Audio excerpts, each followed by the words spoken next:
neighbors, it's Nikki with Pastelito Sourdough Bakery, and today I am going to talk about how to feed your starter. Lots of people love to make sourdough bread, or they want to make sourdough bread, but they just don't know how to start. It all sounds really complicated. So I'm just here to just show you how I do it and hopefully help to make it less complicated. So starting out, I have Miss Pollyanna. This is my starter right here. She is a workhorse. She has helped me bake thousands and thousands of loaves. I inherited her from our original, our OG Norco baker.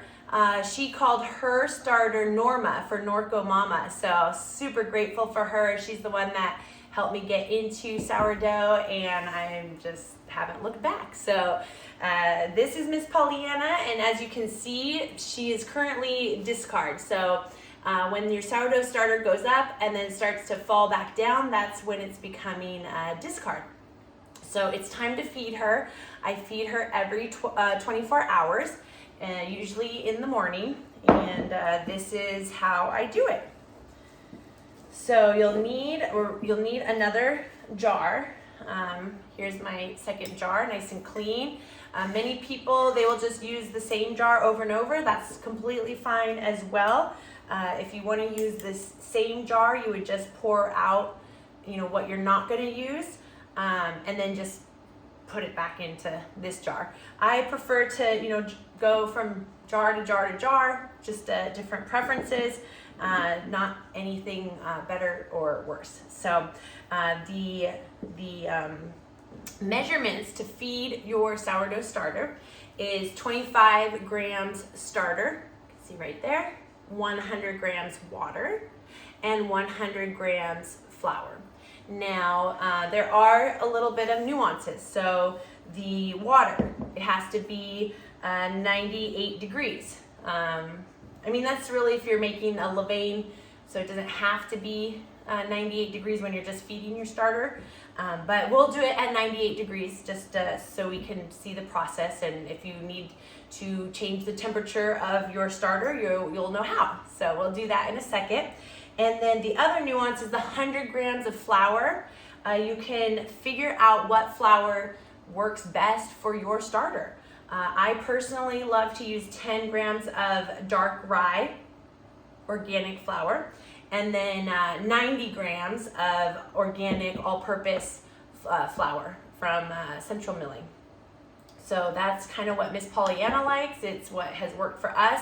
So you can figure out what your measurements are, or if you just want to use all-purpose, or you figure out what works best for you. What I would recommend is high quality flour. You don't want to just be going to some grocery store and getting, whatever the cheapest flour is on the shelf. If you're putting this much time and effort into making bread that takes, days to make, I would highly, highly recommend going with an organic flour. King Arthur you can typically find in the grocery stores. I've seen dark rye flour at some of the smaller markets or organic markets, so you can get those as well. I personally love Central Milling, super organic. I believe they're up in Oregon or Utah. I'll research that. Anyways, very good flour, and I love it. So let's get to the water. I use filtered water. You don't want to use distilled water. Filtered is the best. You can use tap water, it's totally fine. But just remember, in your bread, there's only 3 ingredients. So, there's the water, there's the flour, and there's salt. So you want to use all the ingredients you're going to taste, because there's only 3. So I prefer using filtered water, in case your tap water has a different strange taste to it. You're going to probably taste it. So this water came from my filtered sink. I also, for bigger bakes, I'll get filtered water from the grocery store. It's at 68.9 degrees. We're just gonna do the exercise to get it up to 98 degrees. I have freshly boiled hot water here, and we're just gonna kind of mix it around to get it to the 98 degrees. Oops, and I went over. Oh no, I didn't. It just hit the thermometer. We're good, we're good. I'm at 95 degrees. We're just gonna stir it around here. 94.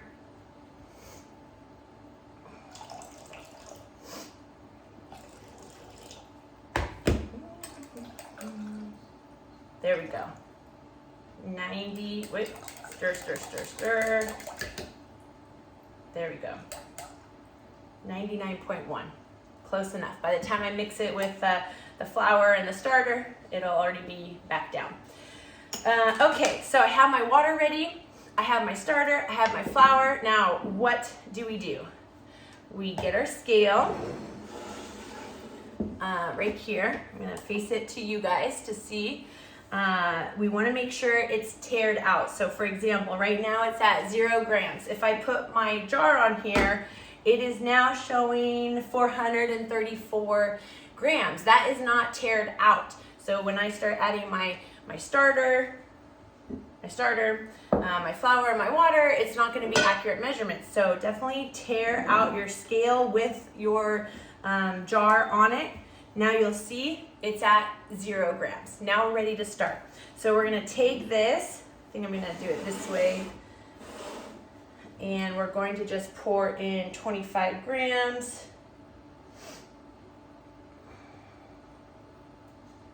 We're at 12. 18. This spatula, there, woohoo, 25, 24, whoa, there we go, 28. So we'll just take a little bit out here. There we go, 27.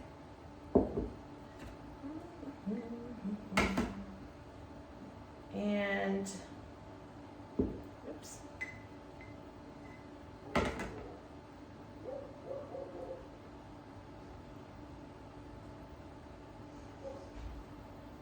We have 25 grams. So I'll just turn it around here so you can see 25 grams right there. And then we're gonna do, like I said, 100 grams water and 100 grams flour. I always do the water first because it's easier to mix in the levain to the water if the flour isn't there. So I'm going to tare it again. So it's at 0. We'll pour in the water. 100 grams, we're at 83, 90, okay, there we go, 105. Just pour out a little bit here, and 99. We're close enough there. So you'll see 99 grams of water, and then we're just gonna go ahead and mix it up. It's just easier to mix the sourdough starter with the water to get it nice and combined before adding in the flour. So now we're ready to add the flour. You can leave the spatula in, just make sure you tare it. You want to start at 0. So just tared it here, and we're gonna go ahead and do the 10 grams of rye flour and the 90 grams of all-purpose flour. So just, there we go, 10 grams. And now we got to get up to 100.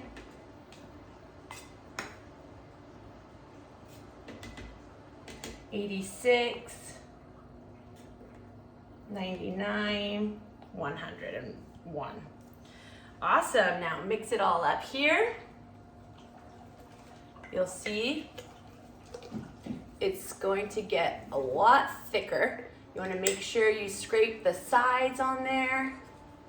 You want to get all that flour combined with the liquid.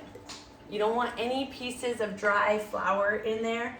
They'll get hard. You don't want hard pieces of flour in your bread. Because, you know, in the end, this is levain that you're going to add to your bread to make it rise. So we get it all mixed up. I scrape down the sides here. go. Get it all in there. And for the lid, you don't want to have something that will explode. You know, if you have a smaller jar, it rises, you know, quite a bit. So if you have, you know, a lid that, you know, might not be, like, might be very permanent. I've seen cases where the glass could break or the lid pops off, so you don't want that. I typically use a little tea towel here with a little piece of plastic wrap. Then it can kind of breathe, but at the same time it's keeping moisture in. And then I just secure it with my ring here, just like that. So now we have Miss Pollyanna. She's going to rise over the next 24 hours and fall, and this is how you feed your starter. Now, in regards to what is left in this jar, what do we do with this? Do we throw it away? What do we do? There are a ton of recipes online for sourdough discard, so I always keep it. I make sourdough discard pancakes. At the bakery, we add it into our cookies, we add it into our muffins. It just adds that delicious tang that makes our products unique. So you'll want to have like a separate container where you collect your discard. You can make biscuits out of it. You can make, I've made pie crusts with my sourdough discard. It's really good for a quiche, because you know quiche is with eggs, so to have that tang in the crust of a quiche is just, it's just really good. So I'll just pour it in here. Sometimes if I have just so much discard, I'll put it in my compost pile. It's really great for composting. You could do lots of things with your discard. So sourdough discard, sourdough starter. That is how we feed our starter, and I hope this video helps you guys. Definitely put any questions down in the comments. I'd love to hear from you. Hopefully this video will help lots of people. So happy baking, neighbors. Bye.